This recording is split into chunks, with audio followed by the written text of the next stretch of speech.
పూరా local. Welcome to పూరా local.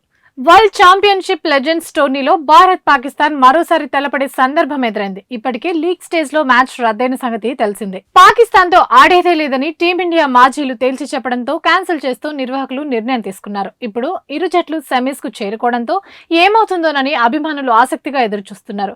July 31న ఈ మ్యాచ్ జరగనుంది. ఈ క్రమంలో tourney sponsor is my trip కీలక నిర్ణయం తీసుకుంది. తాము ఈ మ్యాచ్ స్పాన్సర్షిప్ నుంచి వైదొలుగుతున్నట్లు వ్యవస్థాపకుడు నిశాంత్ పిట్టి సోషల్ మీడియా వేదికగా ప్రకటించారు.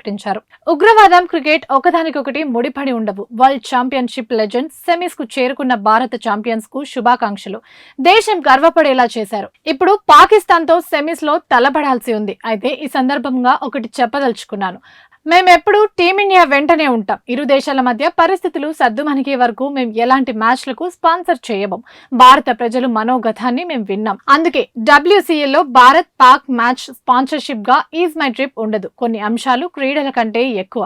ఎప్పుడైనా సరే దేశం ముఖ్యం, ఆ తర్వాతే బిజినెస్. జై హింద్ అంటూ ఆయన పేర్కొన్నారు. లీగ్ స్టేజ్ లో పాకిస్తాన్ తో భారత్ ఆడకపోవడంతో ఆ మ్యాచ్ ను రద్దు చేసి ఇరు జట్లకు చెరొక పాయింట్ ఇచ్చారు. ఇప్పుడు నౌకట్ లో అదీను సెమీస్ కావడంతో మేనేజ్మెంట్ ఎలాంటి నిర్ణయం తీసుకుంటుందో చూడాలి. ఇప్పటి వరకు భారత మాజీలు ఇంకా స్పందించలేదు.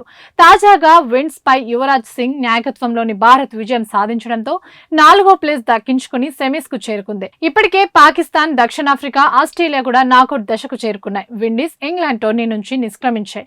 సెమీస్ లో భారత్ ఆడకూడదని నిర్ణయం తీసుకుంటే మాత్రం పాక్ ఫైనల్ కు చేరుతుంది. ఇవి ఇప్పటి వరకు ఉన్న అప్డేట్స్. మరిన్ని అప్డేట్స్ కోసం చూస్తూనే ఉండండి పూరా లోకల్.